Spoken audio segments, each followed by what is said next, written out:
بسم اللہ الرحمن الرحیم۔ محترم ناظرین، السلام علیکم۔ آج کی ویڈیو جنگ احد میں پیغمبر اسلام صلی اللہ علیہ وآلہ وسلم کی قیادت میں لشکر اسلامی کی روانگی دوران راستہ 1000 کے اسلامی لشکر میں سے 300 افراد کے نکل جانے اور ایک دن کے نوجوان صحابی کی میدان احد میں شہادت کے بارے میں ہے۔ پچھلی ویڈیو میں بات اس منزل تک پہنچ چکی تھی کہ کفار مکہ کا لشکر مدینہ کے باہر احد کی پہاڑیوں کے قریب پہنچ چکا ہے۔ جیسے ہی پیغمبر اسلام کو یہ اطلاع ملی، پیغمبر اسلام نے تمام مسلمانوں کو تیار کیا اور پہلے تو ان سے مشورہ لیا کہ ہمیں کیا کرنا چاہیے۔ مشورہ مانگا گیا۔ مدینے کے مسلمان 2 گروہوں میں تقسیم ہو گئے۔ جتنے بھی بزرگ ہیں ان کا یہ کہنا ہے کہ ہم کو شہر میں بیٹھ کے لڑائی لڑنا چاہیے، اور یہ تجویز پیش کرنے والوں میں سب سے آگے عبداللہ ابن ابی ہے جو رئیس المنافقین ہے، لیکن اس وقت تک اس کا نفاق کھل کر سامنے نہیں آیا تھا۔ وہ اس تجویز کو پیش کر رہا ہے کہ ہمیں مدینہ شہر کے اندر رہ کے دشمنوں کا مقابلہ کرنا چاہیے، اس لیے کہ ہماری تاریخ یہ بتاتی ہے کہ جب کبھی ہم مدینہ شہر سے باہر نکلے ہیں تو جیتے بھی ہیں اور ہارے بھی ہیں، لیکن اگر ہم نے شہر میں بیٹھ کے دشمنوں کا مقابلہ کیا ہے تو آج تک ہم کو کبھی شکست نہیں ہوئی۔ اس کے برعکس جو نوجوان مسلمان ہیں ان کا یہ کہنا تھا کہ اللہ کے رسول، ہمیں مدینے سے نکل کے دشمنوں کا مقابلہ کرنا چاہیے، اور اس تجویز کو پیش کرنے والوں میں نمایاں ترین نام خود پیغمبر اسلام کے چچا جناب حمزہ رضی اللہ تعالی عنہ کا ہے۔ تو نوجوانوں کا اصرار یہ تھا کہ ہمیں شہر سے باہر نکلنا چاہیے۔ پیغمبر اسلام نے دونوں تجاویز کو سنا۔ اس کے بعد فیصلہ تو وہی ہونا ہے جو پیغمبر چاہیں۔ چنانچہ یہ طے پایا کہ آج کا دن گزارو، کل کے دن ہمیں شہر سے نکل کے کفار کا مقابلہ کرنا ہوگا۔ یہ ساری میٹنگ، یہ سارا بحث و مباحثہ جمعرات 5 شوال کو ہوا، یعنی عید الفطر کے 5ویں دن۔ اگلا دن جمعہ کا دن تھا۔ پیغمبر اسلام نے نماز جمعہ مسجد نبوی میں ادا کی، اور اس کے بعد مسلمانوں کے لشکر کو لے کے پیغمبر اسلام مدینے سے باہر تشریف لے جا رہے ہیں۔ 1000 کا لشکر ہے، اور پھر پیغمبر اسلام اس کو منظم بھی کر رہے ہیں۔ پرانے زمانے میں فوجیں پہلے سے تیار نہیں ہوتی تھیں، عین وقت پہ سب کو بلایا جاتا تھا، اور اس کے بعد مختلف دستے بنائے جاتے تھے۔ ہر دستے کا ایک سالار مقرر کیا جاتا تھا۔ چنانچہ اس تمام مصروفیت میں مغرب کا وقت آ گیا، اور مسلمان ابھی مدینے سے احد تک نہیں پہنچ پائے، آدھے راستے میں پہنچے تھے۔ پیغمبر اسلام نے دیکھا کہ رات ہو رہی ہے، چنانچہ مسلمانوں کو حکم دیا کہ رات کو ہمیں یہیں ٹھہرنا ہے اور اگلی صبح ہمیں حرکت کرنا ہے۔ پیغمبر اسلام کا حکم آ گیا، لشکر اسلامی وہیں پہ ٹھہر گیا۔ اچانک پیغمبر اسلام کے کان میں ایک شور کی آواز آئی۔ پتہ چلا کہ عبداللہ ابن ابی اپنے ساتھیوں کو لے کے پیغمبر اسلام کے پاس آ رہا ہے، اور اب جو آیا تو ایک دوسری تجویز لے کے آیا۔ اس کی تجویز یہ ہے کہ اللہ کے رسول، یہ جو علاقہ ہے جس سے گزر کے ہم جا رہے ہیں، اس میں یہودیوں کی ایک بہت بڑی تعداد ہے۔ میرے کچھ جاننے والے یہودی اسی علاقے میں رہتے ہیں۔ اگر آپ مجھے اجازت دیں تو میں جا کے ان یہودیوں کو اپنے ساتھ ملا لوں، اور ہم لوگ ایک ساتھ مل کے اس فتنے کا مقابلہ کریں۔ اللہ کے رسول علم غیب کے حامل ہیں، مستقبل کو دیکھتے ہیں، آنے والے حالات ان کے سامنے ہیں۔ عبداللہ ابن ابی کی اس تجویز کو پیغمبر نے بالکل رد کر دیا، اگرچہ پیغمبر اسلام نے ایسا جملہ استعمال نہیں کیا جسے عبداللہ اپنی توہین سمجھے۔ جب آپ کسی کی تجویز کو رد کرتے ہیں، جب آپ کسی کے مشورے کو ٹھکراتے ہیں، تو بعض اوقات ایسا انداز بھی ہو جاتا ہے کہ سامنے والا اپنی توہین محسوس کرے، سامنے والا یہ سمجھے کہ اس کی بے عزتی کی گئی ہے۔ پیغمبر اسلام کو تو معلوم ہے کہ یہ عبداللہ ابن ابی کسی بہانے کی تلاش میں ہے، اور اسے عین وقت پہ مسلمانوں کو دھوکہ دے کے الگ ہو جانا ہے۔ چنانچہ اس تجویز کے جواب میں پیغمبر اسلام نے یہ نہیں کہا کہ میں تمہاری تجویز کو رد کرتا ہوں۔ اللہ کے رسول اپنی جانب سے کسی جھگڑے کو شروع نہیں کرنا چاہتے ہیں۔ یہاں پہ پیغمبر اسلام نے ایک اصول بتا دیا کہ ہم اہل توحید نہ مشرکوں سے مدد لیتے ہیں اور نہ ان کی مدد کیا کرتے ہیں۔ چنانچہ اس سے کہا کہ دیکھو، ہم ایک اللہ کے ماننے والے ہیں، ہمیں ضرورت نہیں ہے کہ ہم مشرکین کا سہارا لیں۔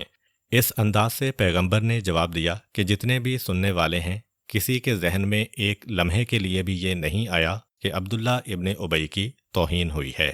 چنانچہ عبداللہ ابن ابی، جو خاص اسی مقصد کے تحت آیا تھا کہ مجھے کوئی بہانہ ملے، میں جھگڑا کھڑا کروں اور اپنے آپ کو مسلمانوں سے علیحدہ کر لوں، مایوسی کے عالم میں چلا گیا۔ رات کا اندھیرا چھا چکا ہے۔ پیغمبر اسلام نے اپنے ایک صحابی محمد ابن مسلمہ رضی اللہ عنہ کو بلایا۔ 1000 کے لشکر اسلامی میں سے 50 آدمیوں کو ان کے حوالے کیا اور کہا کہ آج رات کی پہرے داری تمہارا فریضہ ہے۔ رات گزر گئی اور اگلا دن آیا۔ اب یہ ہفتے کا دن ہے، 7 شوال 3 ہجری کا دن۔ اسی ایک دن میں احد کی لڑائی شروع ہو کے مکمل ہو گئی۔ پیغمبر اسلام نے صبح سویرے نماز کے فوراً بعد لشکر اسلام کو دشمنوں کی جانب بڑھنے کا حکم دیا۔ عبداللہ ابن ابی، جو رات کو ناکام ہو چکا تھا، اب اس کے پاس کہنے کو کوئی بات نہیں ہے، لیکن بہرحال اسے اختلاف تو پیدا کرنا ہے، اسے مسلمانوں سے الگ تو ہونا ہے۔ ایک مرتبہ پھر وہ آتا ہے پیغمبر کے پاس اور کہتا ہے کہ اے اللہ کے رسول، میں اس بات کو اپنے لیے توہین سمجھ رہا ہوں کہ آپ نے ان نوجوانوں کی بات کو ہماری بات پہ ترجیح دی۔ دیکھیے کہ ایک دن گزر چکا ہے اس بحث و مباحثے کو۔ اگر یہ مسئلہ اٹھانا تھا تو اسی دن اٹھاتا جس دن یہ بحث ہو رہی تھی۔ جمعرات کے دن پیغمبر نے مسجد میں میٹنگ کی اور آج ہفتے کا دن آ گیا ہے۔ تقریباً 2 دن گزر چکے ہیں۔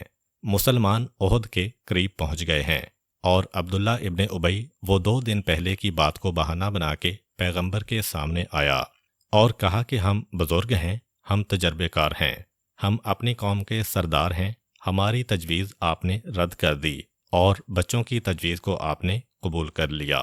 عبداللہ ابن ابی کے ہاتھ میں جب اور کوئی بہانہ نہ آیا تو اسی چیز کو بہانہ بنا لیا۔ کہا کہ ہماری توہین ہوئی ہے، اس لیے ہم واپس جا رہے ہیں۔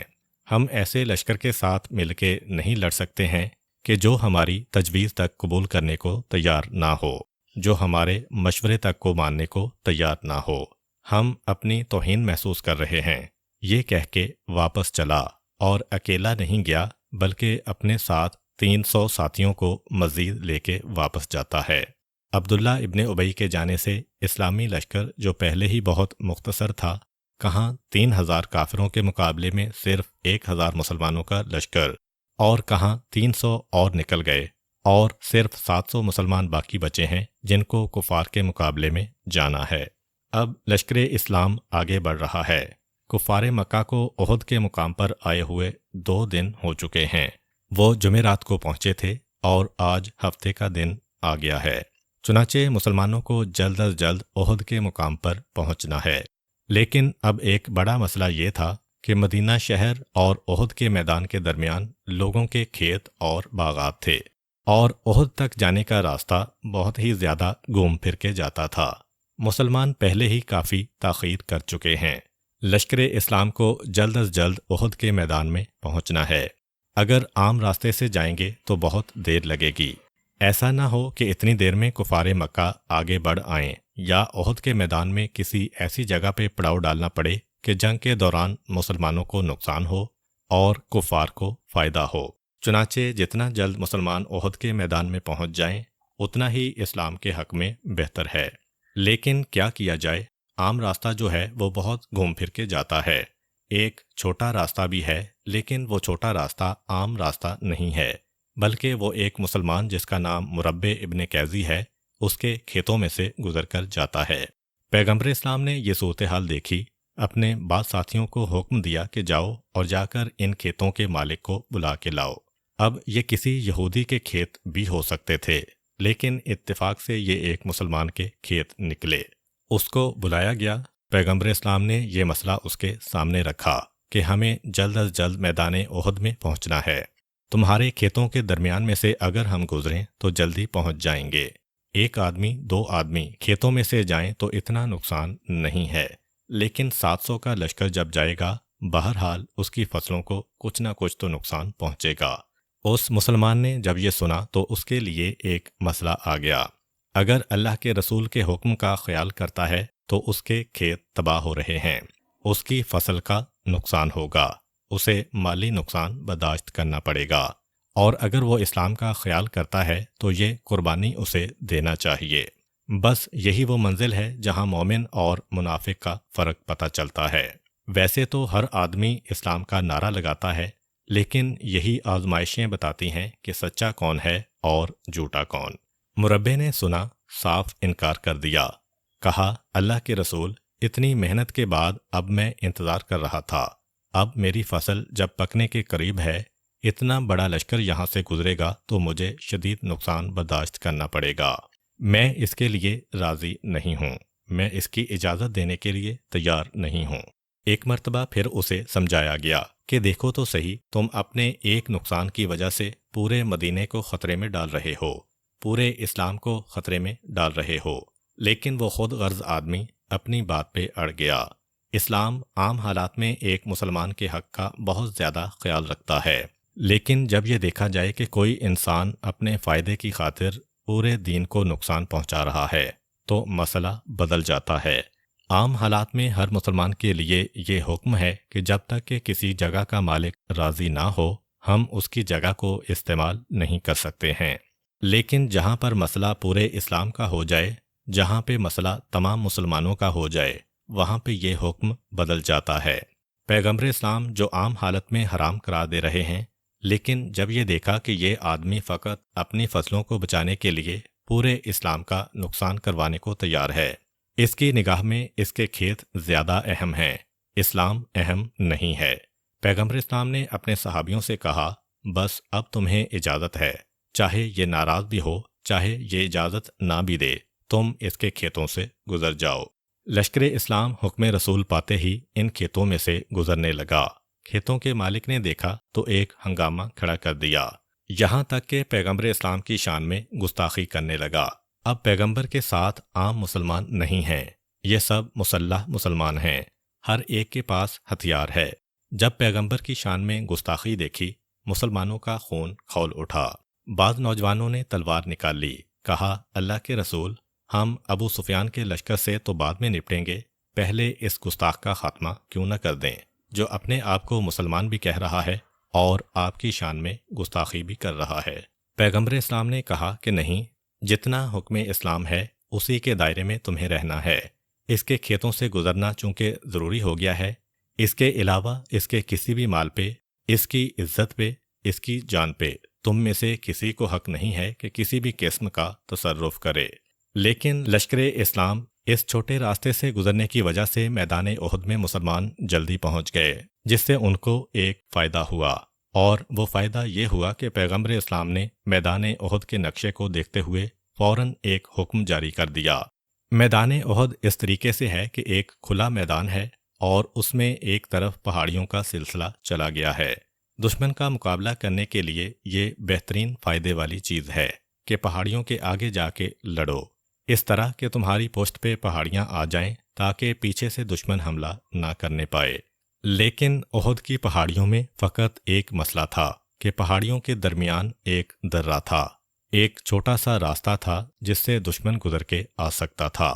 پیغمبر اسلام نے اپنے ایک صحابی عبداللہ ابن جبیر رضی اللہ عنہ کو بلایا اور ساتھ 50 تیر انداز ان کو دیے اور حکم دیا کہ چاہے دشمن کا لشکر شکست کھا کے بھاگے، چاہے ہم شکست کھا کے پیچھے ہٹیں، تمہیں یہاں سے قدم نہیں ہٹانا ہے۔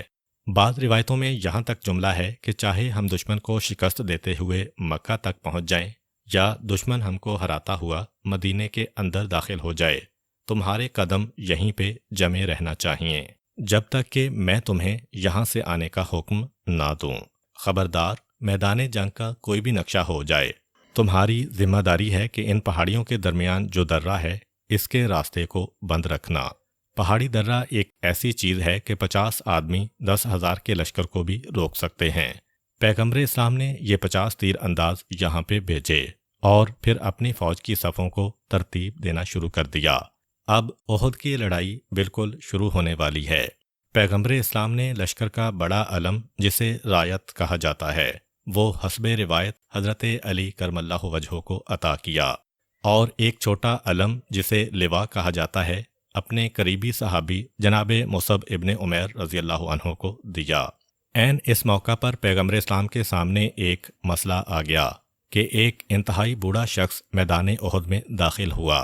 یہ بوڑھا شخص جس کا نام عمرو ابن جموح ہے، یہ لنگڑاتا ہوا چل رہا ہے، کیونکہ جوانی کے دوران ایک حادثے کی وجہ سے اس کی ایک ٹانگ میں نقص پیدا ہو گیا تھا اور اب یہ سیدھا چل بھی نہیں سکتا ہے۔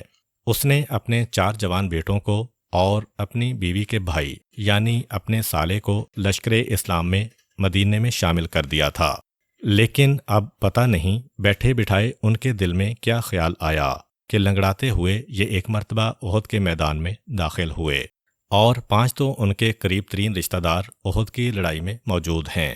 انہوں نے ان کو دیکھا تو گھبرا کے آگے بڑھے، انہیں گھیر کے کھڑے ہو گئے۔ بیٹوں نے پوچھا، بابا آپ یہاں کیسے آئے؟ کہا، بیٹا تمہیں میدان جنگ میں بھیجنے کے بعد میرے دل میں بھی یہ تمنا پیدا ہوئی کہ میں بھی جاؤں میدان جنگ میں اور شہادت کے مرتبے کو حاصل کروں۔ صرف تم ہی کیوں شہید ہو، شہادت تو مجھے بھی لینا چاہیے، اس لیے میں یہاں پہ آیا ہوں۔ ان کے رشتہ داروں نے کہا کہ آپ کو کیا ہو گیا ہے؟ 2 چیزیں آپ کے پاس ایسی ہیں کہ جہاد آپ کے اوپر ساقط ہے۔ ایک تو آپ بوڑھے ہیں، بوڑھوں پر جہاد معاف ہے، اس کے ساتھ ساتھ آپ معذور بھی ہیں، معذور انسان کا جہاد بھی معاف ہے۔ واپس چلے جائیں، آپ کی جانب سے ہم قربانی دینے کے لیے تیار ہیں۔ انہوں نے کہا کہ تمہیں کیا پتا کہ جب میں اپنے گھر سے نکلا تھا تو ایک دعا مانگ کے نکلا تھا، اب میں واپس جانے کے لیے تیار نہیں ہوں۔ اب میں لڑوں گا اسی حالت میں کہ اس احد کے میدان میں میرا لاشا گرنا چاہیے۔ جھگڑا جب بہت زیادہ بڑھ گیا تو بیٹے اپنے باپ کو لے کے پیغمبر اسلام کے پاس آتے ہیں۔ اللہ کے رسول، ہمارے والد کو سمجھائیے، ہم آئے ہیں میدان احد میں لڑنے کے لیے۔ یہ اتنے ضعیف ہیں، جسمانی طور پر بھی ان میں اتنی زیادہ طاقت نہیں ہے، اور یہ پھر بھی اصرار کر رہے ہیں کہ مجھے جہاد کرنا ہے اور شہادت حاصل کرنا ہے۔ پیغمبر اسلام نے خود عمرو ابن جموح کو مسئلہ بتایا کہ کیا تمہیں نہیں پتا؟ قرآن کہہ رہا ہے کہ یہ 3 انسان ایسے ہیں جن پر اللہ نے جہاد کو معاف کیا ہے۔ اندھے پہ جہاد معاف، لنگڑے پہ جہاد معاف، اور مریض پہ جہاد معاف۔ اللہ نے تم پر سے جہاد کو ساقط کر دیا ہے۔ انہوں نے کہا، اللہ کے رسول، کیا میری قسمت میں شہادت نہیں لکھی ہے؟ کیا شہادت اتنا بڑا مقام ہے کہ اللہ وہ مقام مجھے نہیں دے سکتا؟ اللہ کے رسول، یقیناً اللہ نے جہاد کو مجھ پر سے معاف کیا ہے، لیکن میرا دل چاہتا ہے کہ میں بھی جنت کی زیارت کروں اور اس کی نعمتوں کو استعمال کروں۔ اور پھر فوراً اپنے ایک دوست کا نام لیا جو بدر کی لڑائی میں شہید ہوئے تھے۔ اللہ کے رسول، میں نے چند دن پہلے ان کو خواب میں دیکھا اور بڑی خوشی اور آرام کے ساتھ۔ میں نے گھبرا کے پوچھا کہ تم کہاں ہو؟ اس نے کہا، اے میرے قریبی دوست، میں جنت میں ہوں۔ جنت کی ہر نعمت پروردگار نے مجھے دی ہے اور اللہ نے اپنے وعدے کو پورا کیا ہے۔ تم کتنے بدقسمت ہو کہ ان نعمتوں سے محروم ہو۔ اللہ کے رسول، میں یہ چاہتا ہوں کہ اپنی بدقسمتی کو خوش قسمتی میں تبدیل کروں۔ پیغمبر اسلام نے ان کے بیٹوں سے کہا، چھوڑ دو اپنے باپ کو، اس کا اتنا جذبہ ہے اور جو اس طرح سے میدان میں لڑنے کے لیے آیا ہے، اب اسے کچھ نہ کہو اور اسے میدان میں جانے دو۔ چنانچہ یہ میدان میں داخل ہوئے، لنگڑا اور بوڑھا انسان جس سے تلوار بھی نہ اٹھائی جائے۔ چنانچہ ان کا مقصد جنگ کرنا نہیں تھا، ان کا مقصد صرف اللہ کی راہ میں مرنا تھا۔ شہید ہو گئے اور مرتبہ شہادت کو حاصل کر لیا۔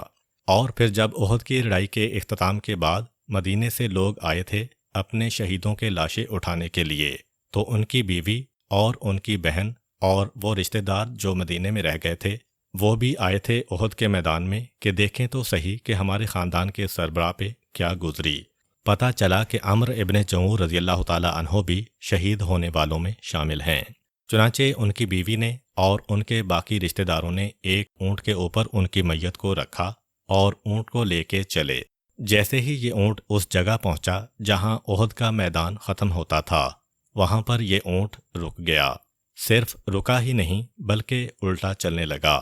اب ایک عجیب منظر ہے کہ ان کے گھر والے اونٹ کو مدینے کی جانب لے جا رہے ہیں۔ اونٹ احد کے میدان میں تو حرکت کرتا ہے، لیکن جہاں احد کی سرحد آتی ہے وہاں پہ ایک مرتبہ یہ کھڑا ہو جاتا ہے، اور مزید اسے آگے کھینچا جائے مدینے کی طرف تو وہ پیچھے ہٹنے لگتا ہے۔ کئی مرتبہ یہ واقعہ پیش آیا، یہاں تک کہ رشتہ دار گھبرا گئے، خود ان کی بیوی پیغمبر اسلام کی خدمت میں آئیں اسی احد کے میدان میں، جب پیغمبر اسلام شہداء کی لاشوں کو دفن کروا رہے تھے۔ جس کے رشتہ دار اپنے شہید کا لاشا مدینے لے جانا چاہتے تھے، پیغمبر ان کو اجازت دے رہے تھے۔ جن کے رشتہ دار احد کے میدان میں دفن کروانا چاہتے تھے لاشوں کو، پیغمبر اپنی نگرانی میں لاشوں کو دفن کروا رہے ہیں۔ تو ان کی بیوی آئی، کہا اللہ کے رسول، ایک عجیب منظر ہم نے دیکھا ہے۔ ہمارے گھر کا پلا اونٹ آج تک اس نے کسی سرکشی کا مظاہرہ نہیں کیا ہے، مگر آج سمجھ میں نہیں آتا ہے کہ احد کے میدان میں اس اونٹ کو حرکت دیتے ہیں تو یہ حرکت کرتا ہے، جب اسے احد کے میدان سے باہر لے جانا چاہتے ہیں تو وہیں پہ رک جاتا ہے اور پیچھے ہٹنے لگتا ہے۔ اس کا سبب کیا ہے؟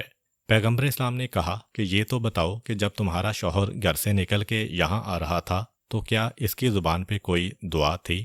کہا کہ ہاں اللہ کے رسول، جب میرا شوہر گھر سے چلا تو میں نے بھی اس کو بہت روکا کہ تمہارے 4 بیٹے گئے ہوئے ہیں، میرا سگا بھائی کیا ہوا ہے؟ ہمارا خاندان اتنی قربانی دے رہا ہے، تمہیں تو پیغمبر اسلام نے معاف بھی کیا ہے، جہاد کے میدان میں حاضری ساقط ہے، لیکن میرا شوہر یہ کہتے ہوئے گھر سے نکلا کہ پروردگارا آج مجھے شہادت نصیب فرما، اور پروردگار مجھے میرے گھر والوں کی طرف واپس نہ بھیجنا، میں اپنے گھر والوں کی جانب واپس نہ آنے پاؤں۔ پیغمبر اسلام نے فرمایا اللہ نے اپنے اس نیک بندے کی 2 دعاؤں کو قبول فرمایا ہے، شہادت بھی اس کو دی ہے، اور چونکہ یہ دعا مانگ کے گئے تھے کہ واپس ان کو اپنے گھر کی طرف نہیں آنا ہے، اس لیے تم جو کچھ بھی کوشش کر لو یہ اونٹ احد کے میدان کو نہیں چھوڑے گا، ان کا لاشا یہیں پہ دفن کرنا ہوگا۔ یہ ان کی دعا کی قبولیت تھی، اور اس کے بعد پیغمبر نے ان کے لاشے کو جناب جابر ابن عبداللہ انصاری کے والد جناب عبداللہ رضی اللہ عنہ کے ساتھ ایک ہی قبر میں دفن کیا۔ شہیدوں کے لاشوں کے لیے تو عام طور پر ایک ہی قبر تیار کی جاتی تھی، لیکن یہ دونوں عظیم صحابی الگ سے ایک ہی قبر میں دفن ہوئے تھے۔ یہ واقعہ 3 ہجری میں پیش آیا، اور اس واقعے کے 46 سال بعد ایک مرتبہ مدینے میں انتہائی زوردار بارش ہوئی۔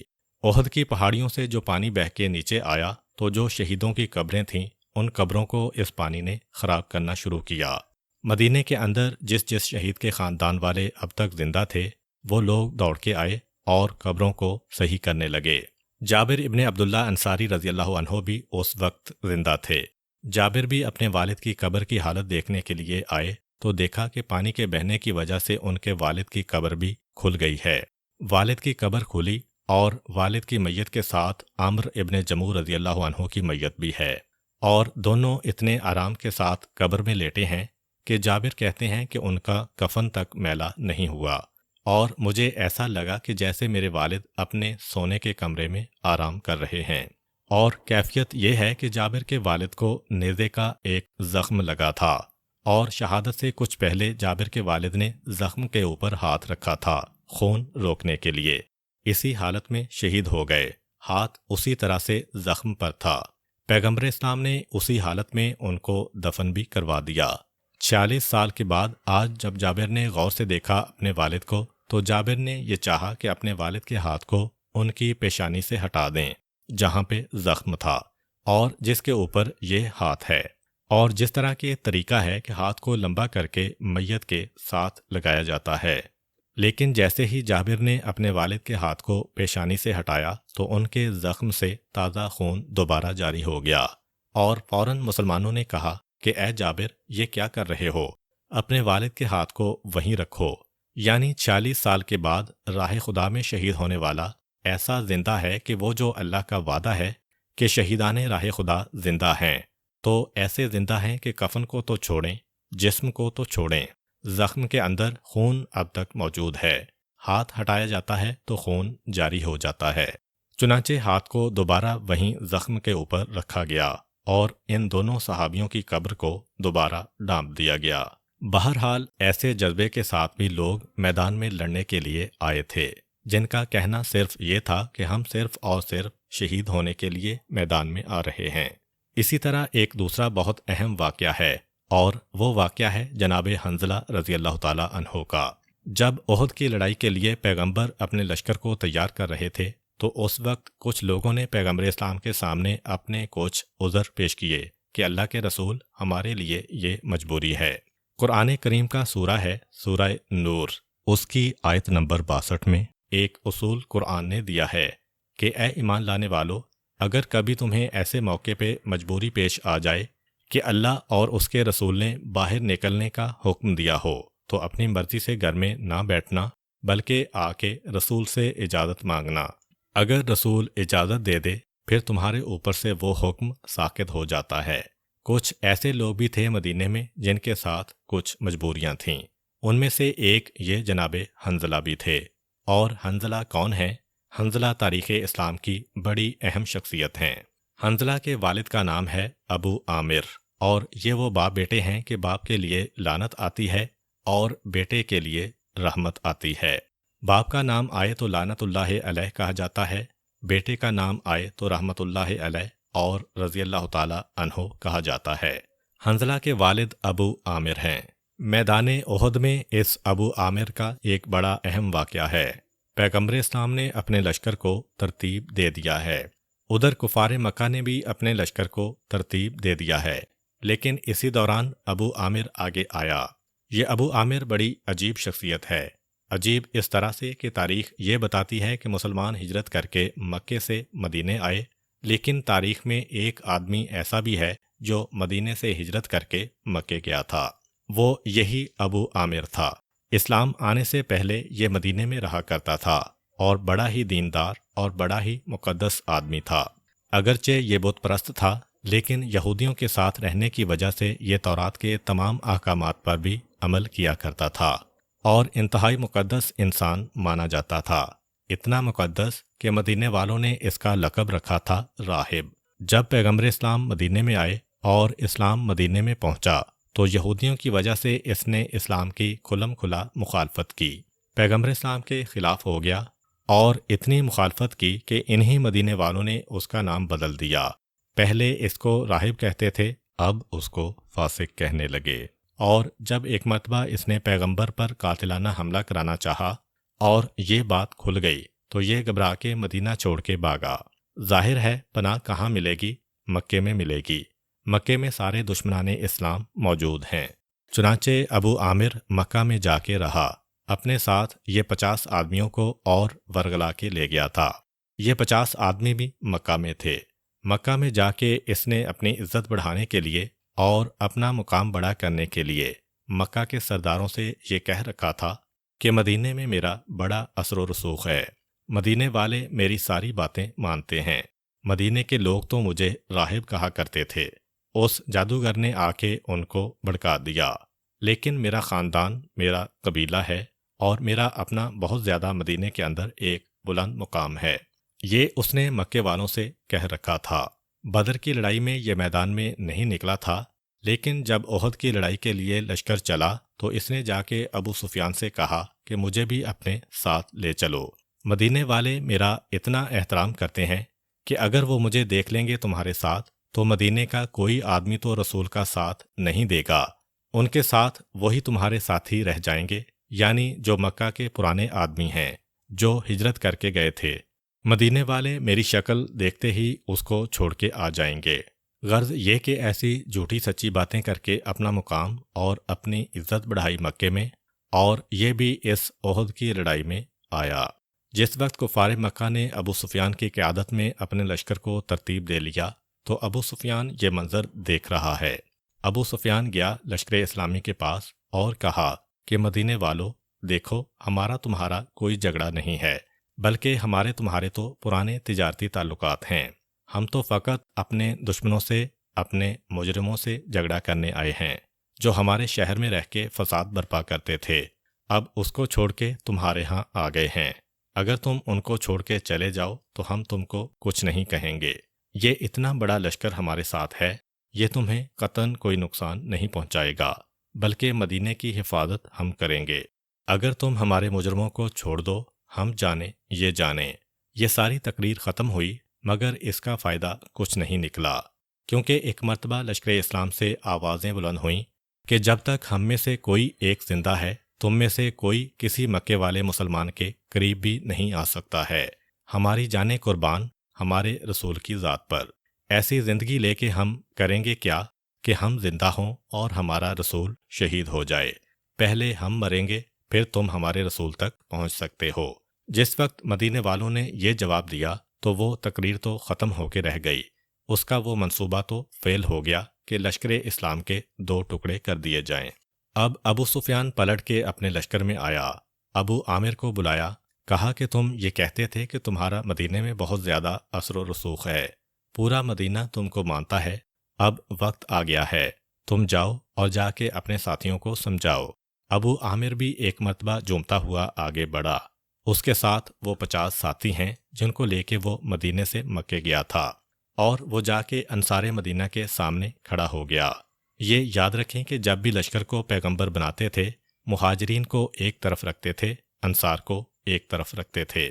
انصار کے سامنے جا کے کھڑا ہوا، کہا کہ تم لوگ مجھے پہچانتے ہو، تم ہی لوگ مجھے راہب کہا کرتے تھے، میں نے تمہارے شہر میں پوری زندگی گزاری ہے، تمہیں معلوم ہے کہ میں کبھی جھوٹ نہیں بولتا اور غلط بیانی نہیں کرتا۔ اس جادوگر نے آ کے تم کو بہکا دیا ہے، میری بات مانو اور اس کو چھوڑ کے چلے جاؤ، ورنہ یاد رکھو کہ دنیا میں بھی مارے جاؤ گے اور موت کے بعد بھی دردناک انجام ہوگا تمہارا۔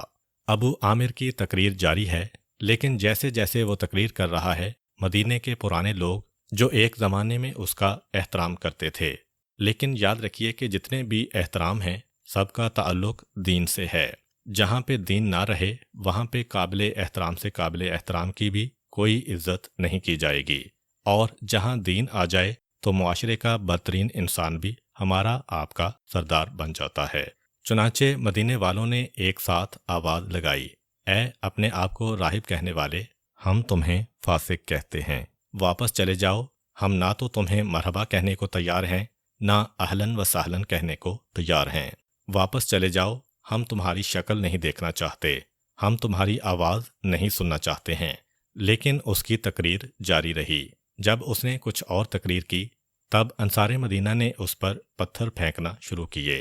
اب تک جنگ شروع نہیں ہوئی ہے، اس لیے نہ کوئی تلوار چلا سکتا ہے، نہ کوئی تیر چلا سکتا ہے، لیکن مدینے والے اتنے جوش میں آ گئے کہ آج ہو کیا رہا ہے کہ جو کافر ہے آ کر ہم ہی کو بہکانا چاہتا ہے، اور ابو عامر ہمارے درمیان زندگی گزارنے والا ہے، ہمارے درمیان پھوٹ ڈال رہا ہے۔ اتنا جوش پیدا ہوا انصار مدینہ میں کہ ایک مرتبہ آگے بڑھے اور ابو عامر پہ پتھراؤ کر دیا۔ یہ ہے اسلام۔ ابو عامر ان کا ہم قوم ہے، ان کا ہم زبان ہے، ان کی جماعت سے تعلق رکھتا ہے، اور یہ جو دوسرے ساتھی ہیں ان مسلمانوں کے، یہ مکے سے آنے والے ہیں، یہ دوسری قوم کے لوگ ہیں، یہ دوسری جماعت کے لوگ ہیں، لیکن جہاں دین آتا ہے وہاں قومیت سب سے پہلے ختم ہوتی ہے، جہاں دین آتا ہے وہاں تعصب کو سب سے پہلے مارا جاتا ہے۔ چنانچہ انصار مدینہ اپنے ہم قوم پہ پتھراؤ کر رہے ہیں، اور جو غیر قوم کا ہے لیکن چونکہ مسلمان ہیں، اس کے تحفظ کے لیے اپنی جانوں کو قربان کر رہے ہیں۔ یہ ہے اصل دین۔ بس ایک مرتبہ پتھراؤ شروع ہوا، ابو عامر گھبرا کے بھاگا، اپنے لشکر میں جا کے چھپ گیا۔ تاریخ کہتی ہے کہ یہ جا کے چھپا ہے، ابھی مرا نہیں ہے، آگے چل کے مسلمانوں کے درمیان یہ ایک اور فتنہ پیدا کرے گا۔ آج سے کئی سالوں کے بعد مدینہ میں ایک مسجد ضرار بنائی گئی تھی، جس کا مقصد تھا مسلمانوں کو 2 حصوں میں تقسیم کرنا۔ وہ یہی ابو عامر ہے جس کے کہنے پہ مسجد ضرار بعد میں بنی تھی۔ اتنا بدترین انسان جو مکے والوں کے لشکر میں شامل ہوا ہے اور مدینے کے مسلمانوں کو 2 حصوں میں تقسیم کرنا چاہتا ہے، یہ ابو عامر ہے۔ اور اس سے پہلے آپ نے ایک اور بدترین انسان کا نام سنا تھا، عبداللہ ابن ابی۔ وہ مدینے کا رہنے والا ہے، عین وقت پہ مسلمانوں کو دھوکہ دے کے چلا گیا ہے۔ اب یہ 2 بدترین افراد آپ کے سامنے آ رہے ہیں۔ ایک وہ جو مدینے میں رہا لیکن اس نے مسلمانوں کی پیٹھ میں گویا خنجر گھونپا، اس نے عین وقت پہ مسلمانوں کو دھوکہ دے کے پریشان کیا۔ دوسرا وہ جو کفار مکہ کے ساتھ مل کے آیا ہے اور مدینے کے مسلمانوں کو قومیت کے نام پہ 2 ٹکڑے کرنا چاہتا ہے۔ ان 2 افراد کے نام آپ نے سنے، اب ان کی اولادوں کا تذکرہ سن لیجئے۔ ابو عامر کا ایک بیٹا تھا جس کا نام ہے حنظلہ۔ حنظلہ وہ ہیں جو شروع سے اپنے باپ کے خلاف ہیں، بلکہ جب تک ان کا باپ مدینے میں رہا تھا ایک دو مرتبہ تو یہ خود پیغمبر کے پاس گئے تھے، کہا کہ اللہ کے رسول، مجھ سے برداشت نہیں ہوتی میرے باپ کی یہ ساری کی ساری حرکتیں، آپ مجھے اجازت دیجئے کہ میں اپنے باپ کو اپنے ہاتھ سے قتل کر دوں۔ پیغمبر اسلام نے کہا کہ نہیں، ابھی اس نے ظاہری طور پر کوئی ایسا کام نہیں کیا ہے کہ واجب القتل ہو جائے، خبردار اس پہ ہاتھ نہ اٹھانا۔ حنظلہ اپنے باپ کے اعمال و کرتوتوں کی وجہ سے بہت پریشان تھے، یہاں تک کہ جب باپ اپنے گھر کو چھوڑ کے بھاگ کے مکہ چلا گیا تو حنظلہ نے سجدہ شکر ادا کیا۔ اب وہ ابو عامر ابو سفیان کا ساتھی بن کے آیا ہے، اور اس کے بیٹے جناب حنظلہ رضی اللہ تعالی عنہ، جس دن احد کی لڑائی ہوئی اس سے ایک دن پہلے ان کی شادی ہوئی، اور ان کی شادی بھی کس سے ہوئی؟ عبداللہ ابن ابی کی بیٹی سے۔ جناب حنظلہ نے اپنی مجبوری بتائی، پیغمبر اسلام نے ان کا مسئلہ سنا، کہا کہ ہاں صحیح ہے، تمہارا ایسا مسئلہ ہے کہ میں تمہیں اجازت دیتا ہوں، تم جاؤ، کیونکہ ابھی رخصتی ہونے والی ہے، بیوی کا بھی ایک حق ہے تم پر، اور ابھی مسلمانوں پر وہ مصیبت نہیں آئی کہ بیوی کا حق ساقط ہو، نہیں تم جاؤ اور آج کی رات اپنی بیوی کے ساتھ گزارو، میں تمہاری اس میدان جہاد کی حاضری کو معاف کرتا ہوں۔ جناب حنظلہ کو پیغمبر اسلام نے اجازت دی۔ اب تاریخ کہتی ہے کہ آج کی رات رخصتی ہوئی، اسی رات کو زفاف واقع ہوا، اور ادھر ہفتے کی صبح ہو گئی۔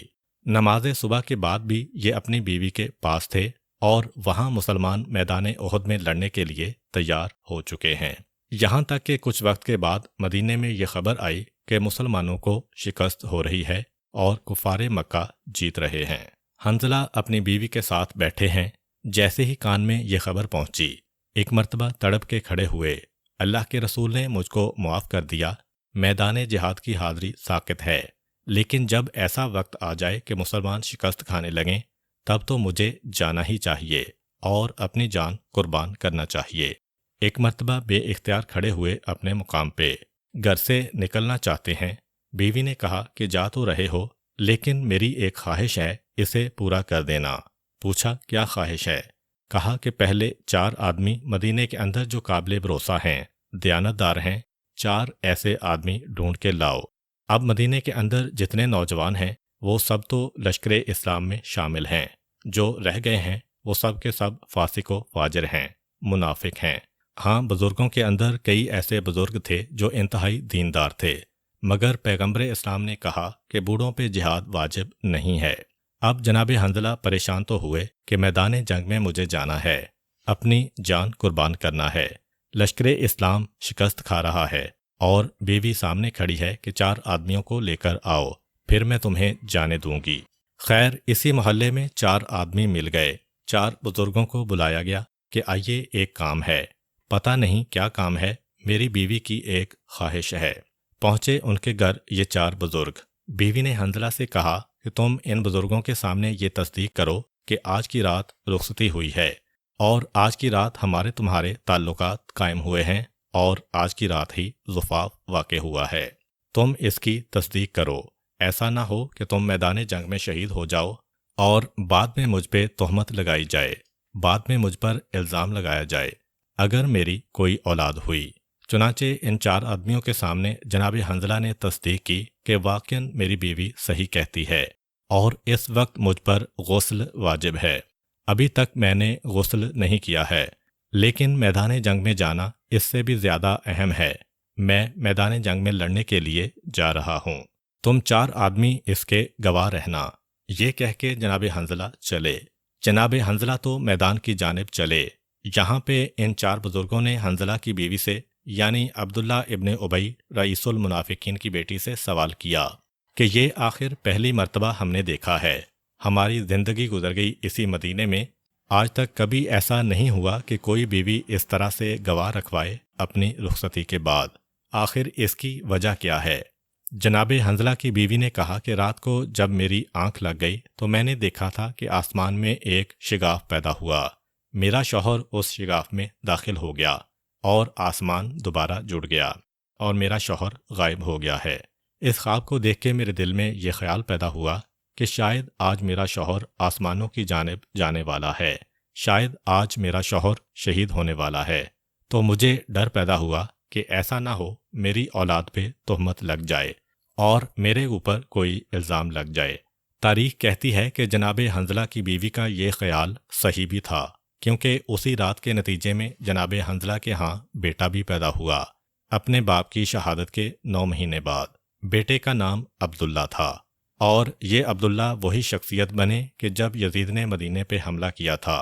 یزید کے جرائم میں سب سے بڑا اور اہم ترین تو کربلا کا جرم ہے، لیکن اس کے بعد بھی یزید نے ایک مرتبہ مدینے پہ حملہ کیا تھا، اور کیسا حملہ کیا تھا، جس میں رسول کی مسجد نبوی میں استبل بنا کے گھوڑوں اور گدھوں کو باندھا گیا تھا، رسول کے ممبر پر بندروں کو لا کے نچایا گیا تھا، اور رسول کی قبر پہ بیٹھ کے شراب پی گئی تھی۔ یہ حملہ کیوں ہوا تھا؟ کربلا کے واقعے کے بعد مدینے والوں کو اپنی غلطی کا احساس ہوا، انہوں نے یزید کے خلاف بغاوت کر دی۔ تو جس وقت یہ حملہ ہوا تھا تو انہی جناب حنظلہ کے بیٹے جناب عبداللہ کو اپنا سردار بنایا تھا مدینے والوں نے، اور یزید ہی کی فوج کے ہاتھوں جناب حنظلہ کے بیٹے جناب عبداللہ شہید ہوئے۔ بہرحال 4 بزرگوں کو جمع کر کے جناب حنظلہ کی بیوی نے گواہی لے لی، پھر جناب حنظلہ کو رخصت کی اجازت دی۔ جناب حنظلہ احد کے میدان کی جانب بجلی کی تیزی سے دوڑے جا رہے ہیں، کیونکہ ان کے کان تک یہ خبر پہنچی ہوئی ہے کہ مسلمان شکست کھا رہے ہیں۔ میدان احد میں داخل ہوئے، اور سب سے پہلے ان کی نگاہ سردار لشکر مکہ ابو سفیان پہ پڑ گئی۔ انہوں نے سوچا کہ باقی مسئلے بعد کے ہیں، میں پہلے اسی پہ حملہ کیوں نہ کر دوں، اگر یہ ختم ہو گیا لشکر کفار بھی تتر بتر ہو جائے گا۔ یہ سوچ کے تلوار لے کے حملہ کیا۔ جیسے ہی ابو سفیان نے حنظلہ کو آتے ہوئے دیکھا تو ایک مرتبہ فریاد کی کہ اے میرے ساتھیو، میری مدد کو آؤ۔ چاروں طرف سے ایک ہجوم اس کو گھیر کے کھڑا ہو گیا۔ جناب حنظلہ کے لیے لڑنا مشکل ہو گیا، لیکن اس حالت میں بھی تلوار چلا رہے ہیں۔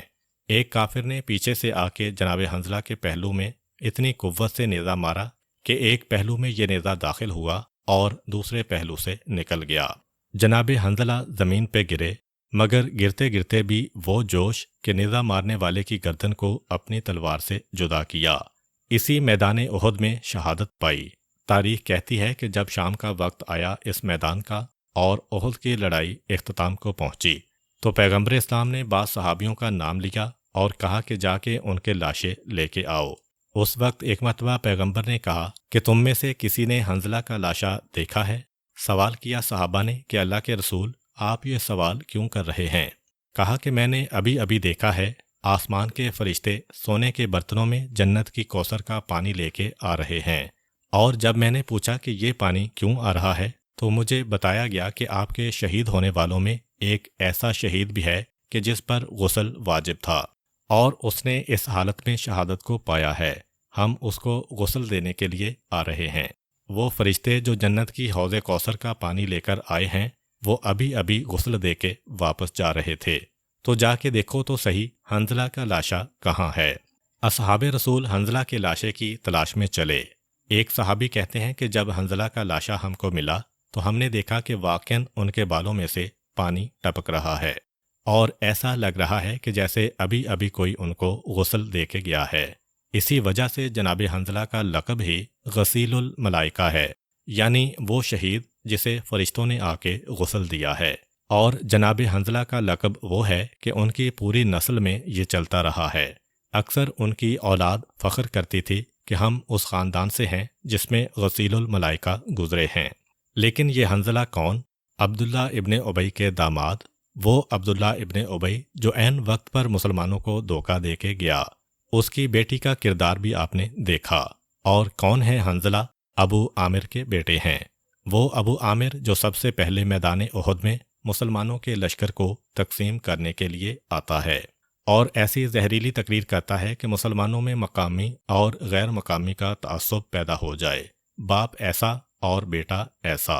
بہرحال یہی وہ مرحلہ ہے کہ جہاں پہ اسلام قربانی مانگتا ہے۔ کبھی بیٹی کو دین کی خاطر باپ کو چھوڑنا پڑتا ہے، کبھی بیٹے کو دین کی خاطر اپنے باپ کو خدا حافظ کہنا پڑتا ہے۔ یہ بہت مشکل مرحلہ ہوتا ہے کہ ایک طرف اتنی بڑی قربانی، باپ اور ماں کو ترک کر دینا، دوسری طرف اسلام۔ اگر جھوٹا مسلمان ہے وہ رشتہ داری کو دین پر ترجیح دے گا، اگر سچا مسلمان ہے وہ دین کی خاطر ہر رشتہ داری کو ٹھکرا دے گا۔ میدان احد میں اس کے کئی واقعات ہمارے سامنے آئے۔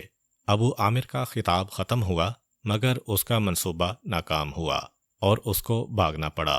اس کے بھاگنے کے بعد ابو سفیان نے جس کو علمدار بنایا تھا، لشکر کا وہ شخص آگے آیا جس کا نام طلحہ تھا، اور اس طلحہ نے آگے آنے کے بعد ایک مرتبہ بڑی زہریلی تقریر کی۔ اس کی تقریر کو تمام علماء نے اپنی کتابوں میں لکھا ہے۔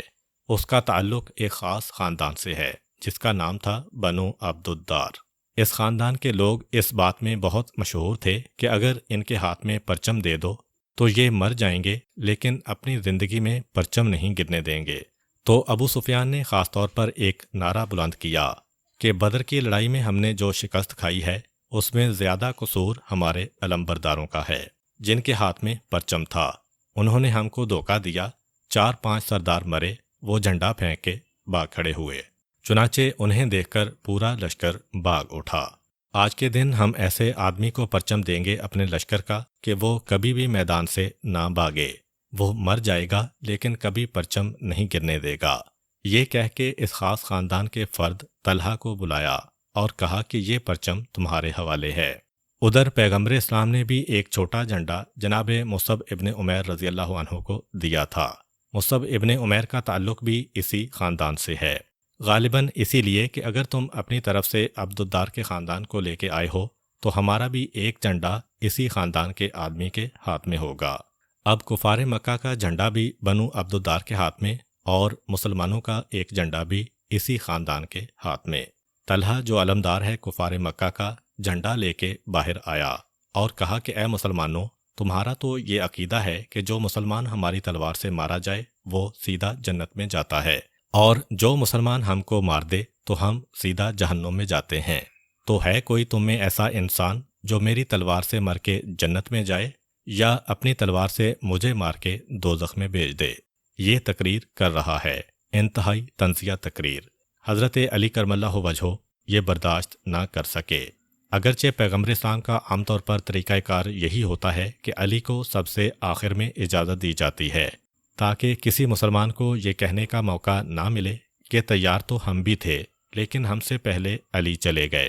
لیکن اس وقت یہ تقریر سنی طلحہ کی تو حضرت علی آگے بڑھے اور پیغمبر اسلام سے کہا کہ اللہ کے رسول، مجھے اجازت دیجیے کہ میں جاؤں اور اس کی زبان کو منقطع کروں۔ پیغمبر اسلام نے کہا کہ اے علی، تمہیں اجازت ہے، وہاں سے علمدار نکلا ہے، اب یہاں سے بھی علمدار جائے گا۔ حضرت علی میدان میں آتے ہیں۔ جیسے ہی طلحہ نے جناب علی کو دیکھا تو کہا یا قسم، تم آ گئے میدان جنگ میں۔ یہ قسم حضرت علی کے القابات میں سے نہیں ہے، لیکن یہ لفظ کفار مکہ کے درمیان حضرت علی کے لیے مشہور تھا۔ وہ حضرت علی کو قسم کہہ کے پکارا کرتے تھے۔ اس کی وجہ یہ تھی کہ جب پیغمبر اسلام نے اعلانیہ تبلیغ رسالت شروع کر دی تو اب جو عرب کے بوڑھے اور نوجوان ہیں وہ تو پیغمبر اسلام کے قریب بھی نہیں آتے ہیں، کیونکہ ان کو پتہ ہے کہ اگر ہم نے رسول پہ کوئی حملہ کیا تو اس کے نتیجے میں ابو طالب بھی آ جائیں گے، خاندان بنو ہاشم بھی آ جائے گا، ان کا مقابلہ ممکن نہیں ہے۔ تو اب ان کے پاس دو ہی طریقے ہیں، یا تو اپنی عورتوں سے کہیں کہ جب یہ رسول گزریں تو ان کے اوپر کوڑا کرکٹ پھینکو، کیونکہ معلوم ہے کہ عورتوں کا مقابلہ کرنے کے لیے خاندان بنی ہاشم باہر نہیں آئے گا، اور یا پھر اپنے بچوں سے کہہ رکھا تھا کہ جہاں سے رسول گزریں ان پہ پتھراؤ کرو۔ بہرحال عورتوں کا مسئلہ تو واقعاً ایسا تھا کہ کسی نے مقابلہ کیا ہی نہیں، لیکن جب بچوں نے پیغمبر اسلام کو زخمی کرنا شروع کیا تو ایک مرتبہ حضرت علی نے یہ منظر دیکھا۔ کہا اللہ کے رسول، یہ آپ کی کیا حالت ہے؟ کہا کہ اے علی، کفار مکہ نے اپنے بچوں کو میرے پیچھے لگا دیا ہے، اور جب میں بازاروں اور گلیوں میں جاتا ہوں تو پتھراؤ کرتے ہیں۔ حضرت علی نے کہا کہ اللہ کے رسول، کل سے میں آپ کے ساتھ چلوں گا۔ اور اگلے دن جناب علی گئے، اور جن بچوں نے پیغمبر اسلام کی شان میں گستاخی کرنا چاہا، کسی کی کمر کو توڑا، کسی کی آنکھ کو، کسی کے کان کو، کسی کی ناک کو اور کسی کے چہرے کو زخمی کیا، یہاں تک کہ جب یہ بچے پلٹ کے اپنے اپنے گھروں کو گئے تو ہر ایک کی زبان پہ ایک جملہ تھا۔ مائیں پوچھتی تھیں بیٹا تمہاری یہ کیا حالت ہے، باپ پوچھتے تھے بیٹا تمہاری یہ کیا حالت ہے۔ ہر ایک کہتا تھا قسمنا علی، علی نے ہماری کمر کو توڑ دیا ہے۔ تو جتنے بھی کافر تھے ان سب کی زبان پہ حضرت علی کے بارے میں لفظ قسم آ گیا تھا۔ قاف صاد میم، یعنی ہماری کمر کو توڑنے والے۔ انہی لوگوں میں یہ طلحہ بھی شامل تھا جو علی کے ہاتھ سے بری طرح سے پٹ چکا ہے اپنے بچپن کے زمانے میں۔ آج جب میدان احد میں مقابلہ ہوا، جیسے ہی علی کو دیکھا تو ایک مرتبہ کہا کہ اے قسم، تم میدان میں آ گئے؟ حضرت علی نے کہا کہ ہاں، اب تیار ہو جاؤ اور جو تمہارے پاس وار اور ضربت ہے اسے استعمال کرو اور اپنے دل کی حسرت نکالو۔ اور پھر ایک مرتبہ لڑائی شروع ہوئی۔ علی کی تلوار چلی اور علی کی تلوار جو حرکت میں آئی تو اس کے سر کی ہڈی کو توڑ کر اس کے بھیجے تک یہ تلوار گھس گئی اور وہ گھوڑے سے زمین پر گرا۔ جیسے ہی وہ زمین پہ گرا، علی نے اس کی گردن کو نہیں کاٹا، تڑپ رہا ہے۔ علی واپس آئے۔ لشکر اسلام حیرت زدہ رہ گیا اور پوچھا کہ اے ابو الحسن، آپ واپس کیوں آ گئے؟ وہ تڑپتا ہوا دشمن ہے، اس کا خاتمہ کرنا چاہیے تھا۔ تو حضرت علی نے جواب دیا کہ اول جو ضربت میں نے لگائی ہے مجھے پتا ہے کہ اس سے کوئی بچ نہیں سکتا ہے، اور دوسرا جیسے ہی وہ زمین پہ گرا تھا اس نے ایک مرتبہ اپنے لباس کو کھول دیا اور اپنے آپ کو برہنہ کر دیا، اور اس کی یہ حالت دیکھ کر میں منہ پھیر کے آ گیا، اس لیے کہ ایسے دشمن پہ ہاتھ اٹھانا ہماری شان کے خلاف ہے۔ طلحہ کے واصل جہنم ہوتے ہی اس کے بیٹے کے ہاتھوں میں خون اتر آیا اور ایک مرتبہ دوڑ کے آگے بڑھا اور اس نے لشکر کے علم کو سنبھالا۔ حضرت علی نے اسے بھی واصل جہنم کیا، اس کا دوسرا بھائی، اس کا تیسرا بھائی اور پھر اس کا چوتھا بھائی۔ طلحہ مارا گیا، اس کے 4 بیٹے مارے گئے۔ اس کے بعد اس کا چچا زاد بھائی آیا، یہاں تک کہ ایک ایک کر کے اسی خاندان بنی عبدالدار، جس پر ابو سفیان کو بڑا ناز تھا، اس کے 9 آدمیوں نے پرچم سنبھالا اور 9 کے 9 آدمی یکے بعد دیگرے علی کی تلوار سے واصل جہنم ہوئے۔ اس خاندان کے سارے مرد ختم ہو گئے، یہاں تک کہ آخر میں اس خاندان کا جو غلام تھا جس کا نام سواب تھا، انتہائی وحشی اور جنگلی، وہ اپنی آنکھوں کو چڑھاتا، مونچھوں کو مروڑتا اور پیغمبر کے قتل کا اعلان کرتا ہوا میدان میں داخل ہوا، اور حضرت علی نے آگے بڑھ کے اس 10ویں وحشی غلام کا مقابلہ کیا اور اس کے جسم کو بھی 2 ٹکڑے کیا۔ جیسے ہی یہ وحشی غلام مارا گیا، کفار مکہ میں کھلبلی مچ گئی اور میدان چھوڑ کے وہ بھاگنے لگے، اور بس اسی بھاگنے کے دوران مسلمانوں سے ایک غلطی ہوئی جس نے جنگ کا نقشہ پلٹ دیا۔ یہ غلطی کیا تھی، اس کے بارے میں ہم انشاءاللہ اگلی ویڈیو میں بتائیں گے۔ امید کرتا ہوں کہ آپ کو آج کی ویڈیو اچھی لگی ہوگی۔ اگر آپ کو ہماری ویڈیو اچھی لگی ہے تو ویڈیو کو لائک کریں اور اپنے دوستوں کے ساتھ شیئر کریں۔ ملتے ہیں نیکسٹ ویڈیو میں، تب تک کے لیے اجازت دیجیے۔ اللہ حافظ۔